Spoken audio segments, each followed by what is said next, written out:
Hello everyone, welcome to Lit Compass.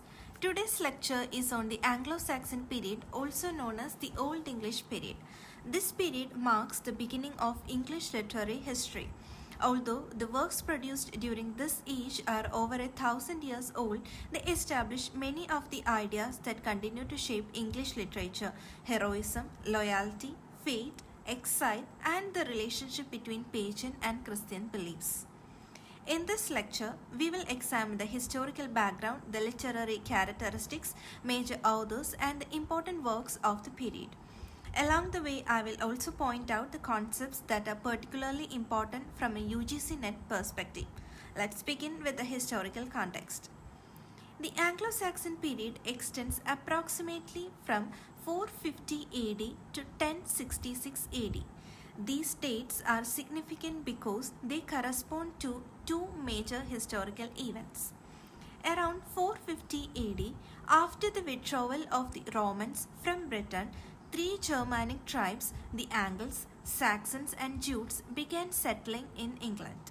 Their migration was not merely a political event, it also introduced the language and culture that would eventually develop into English literature.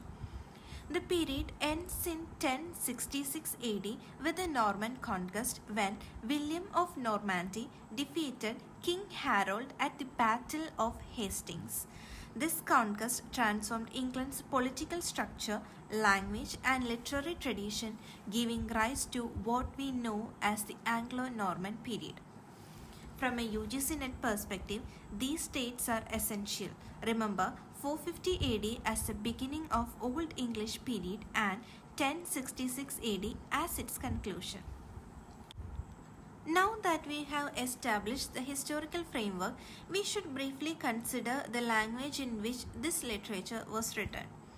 The literature of this period was composed in Old English, which referred to as Anglo-Saxon. Modern readers are usually surprised to discover how different Old English is from the English we speak today.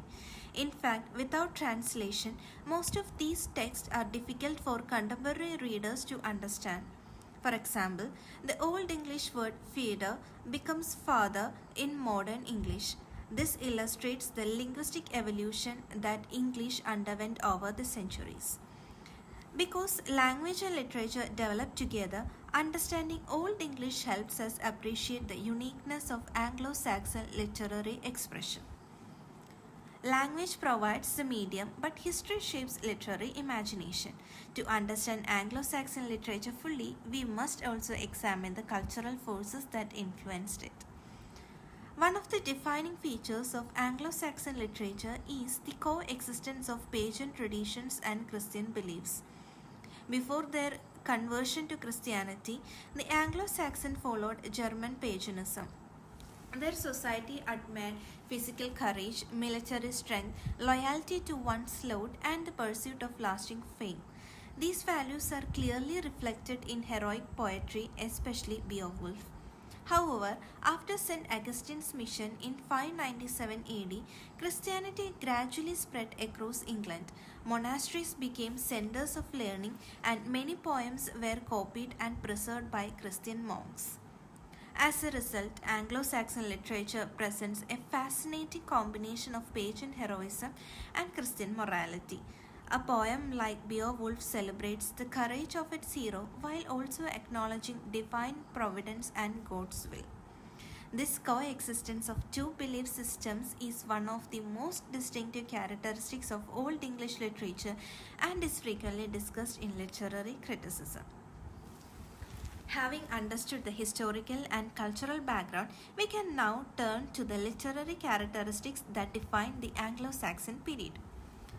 Rather than memorizing a list of characteristics, it is useful to understand how these features emerge from the social and historical conditions of the time.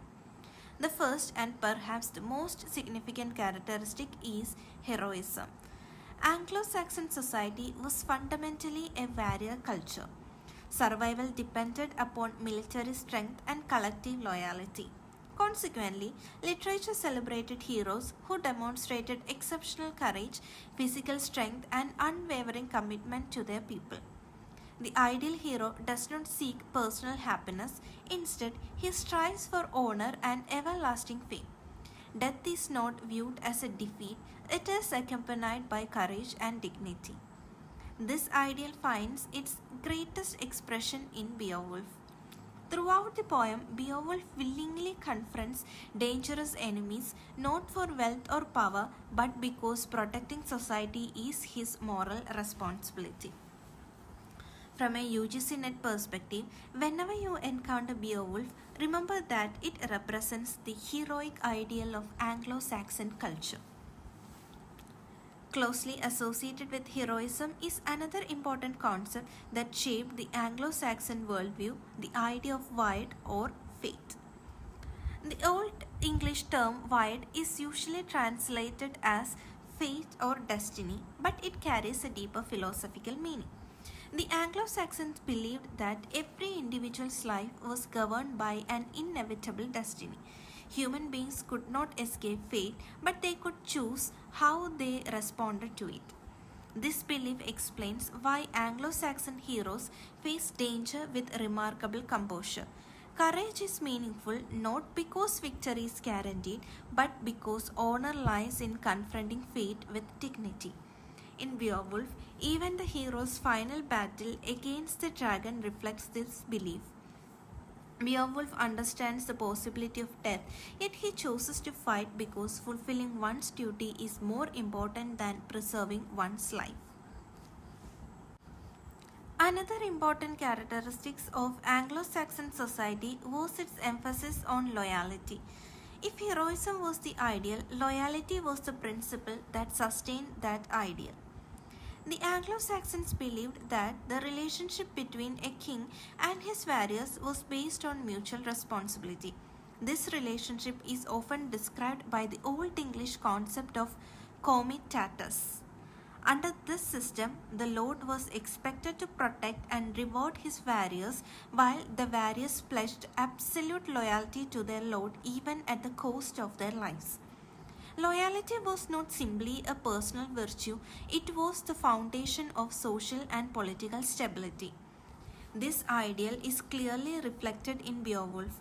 Although Beowulf belongs to the Geats, he willingly comes to assist King Hrothgar of the Danes because Hrothgar had once helped Beowulf's father. His actions demonstrate that honor is inseparable from loyalty and the repayment of obligations. The poem also presents the opposite side of this ideal. During Beowulf's final battle with the dragon, most of his companions abandon him. Only Wiglaf remains by his side. Through this contrast, the poet praises loyalty while condemning cowardice. The values we discussed were communicated through a distinctive poetic style. To appreciate Anglo-Saxon poetry, we must now examine its literary techniques. Before the widespread use of manuscripts, literature was primarily an oral tradition. Poems were composed to be recited rather than silently read. These poems were performed by professional singers known as scopes who entertained audiences in the halls of kings and nobles. Their role extended beyond entertainment. They preserved history, celebrated heroic achievements, and transmitted cultural values from one generation to the next. The oral nature of these poems influenced both their language and structure. Repetition, rhythmic patterns, and vivid imagery made the poems easier to remember and perform. Although many of these works were later written down by Christian monks, they retain clear traces of their oral origins. One of the most distinctive features of this oral poetry is its sound pattern, which differs considerably from modern English verse. Unlike much later English poetry, Anglo-Saxon verse does not rely primarily on rhyme. Instead, its rhythm is created through alliteration, the repetition of the same initial consonant sound in closely connected words. For example, a phrase such as "bright blade broke" illustrates how repeated sounds create emphasis and musicality. Alliteration served a practical purpose as well. Since poems were memorized and performed orally, repeated sounds helped both the poet and the audience follow the narrative more easily. For this reason, alliteration has become one of the defining stylistic features of Old English poetry. Along with alliteration, Anglo-Saxon poets developed another remarkable stylistic device that reveals their imaginative approach to language. A kenning is a figurative compound expression used in place of an ordinary noun. Rather than naming an object directly, the poet describes it through an imaginative metaphor. For example, the sea is described as the whale rod, the sun as the sky cantle, and the human body as the bone house. These expressions enrich the imagery of the poem while also reflecting the creative linguistic imagination of Anglo-Saxon poets. They transform familiar objects into vivid poetic images and contribute to the distinctive style of Old English literature. While heroic poetry dominates the Anglo-Saxon period, it is not the only literary form that emerged during this age. The literature of the Anglo-Saxon period may be broadly classified into four categories: heroic poetry, religious poetry, elegiac poetry, and prose. Heroic poetry celebrates courage, warfare, and loyalty, with Beowulf as its finest example. Religious poetry reflects the growing influence of Christianity and includes works by poets such as Caedmon and Wolf. Elegiac poetry explored themes of exile, loneliness, the passage of time, and the transience of worldly glory. Poems like The Wanderer and The Seafarer are representative examples. Finally, prose developed under the patronage of King Alfred, whose translations and educational reforms helped preserve Old English learning. Having surveyed the literary forms, let us now consider the major figures associated with this period. Unlike later periods of English literature, many Anglo-Saxon works are anonymous. Nevertheless, a few names occupy a central place in literary history. The first is Caedmon, traditionally regarded as the earliest known English poet. According to Bede, Caedmon received the gift of poetry through divine inspiration. His Caedmon's hymn is among the earliest surviving examples of English religious verse and marks the beginning of Christian poetry in England. Another significant figure is Wolf, whose poems reveal a mature Christian imagination. He is particularly noteworthy because he incorporated his name into several of his poems using runic letters, allowing modern scholars to identify his authorship. No discussion of the period would be complete without mentioning Bede, one of the earliest scholars of early medieval Europe. His ecclesiastical history of the English people remains an indispensable source for understanding Anglo-Saxon England and its conversion to Christianity. Finally, King Alfred the Great occupies a unique position in English literary history. Recognizing the decline of learning during his reign, he encouraged the translation of important Latin works into Old English and promoted education throughout his kingdom. For this reason, he is often remembered as the father of English prose. The contributions of these figures survive in several important works, many of which continue to be studied in literature courses and frequently appear in the UGC NET examinations. The most celebrated work of the period is undoubtedly Beowulf, the earliest surviving epic in English literature. It recounts the exploits of the hero Beowulf as he defeats Grendel, Grendel's mother, and finally the dragon. Beyond its adventurous narrative, the poem explores themes of heroism, loyalty, kingship, mortality, and the conflict between pagan and Christian values. Another religious poem, Seidman's hymn and the dream of the root are particularly significant. The latter presents the crucifixion from the perspective of the cross itself, demonstrating the fusion of Christian theology with the heroic ideals of Anglo-Saxon culture. The elegiac tradition is represented by poems such as The Wanderer and The Seafarer, both of which meditate on exile, loss, and the impermanence of earthly life.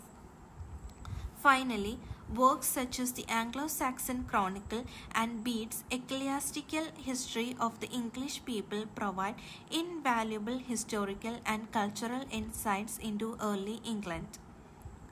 The Anglo-Saxon period establishes the foundations of English literature. It introduces the heroic tradition through Beowulf, develops a distinctive poetic style characterized by alliteration and kennings, and reflects the gradual transition from paganism to Christianity. Although the surviving corpus is comparatively small, its influence extends well beyond the Old English period and continues to shape later English literary traditions. Before we conclude, remember these core points. Period 450 to 1066 AD. Language Old English. Greatest epic Beowulf. First known English poet Seidman. Father of English prose King Alfred. Important historian Bede. Poetic device alliteration. Poetic metaphor kennings. Professional singer, scope, central concept, wild or fate. That brings us to the end of today's lecture on the Anglo-Saxon period. I hope this section has given you a clear understanding of the foundations of English literature. In our next lecture, we will explore the Anglo-Norman period and examine how the Norman conquest reshaped English language and literature. Until then, revise today's concepts carefully. Thank you for watching, and I will see you in the next class.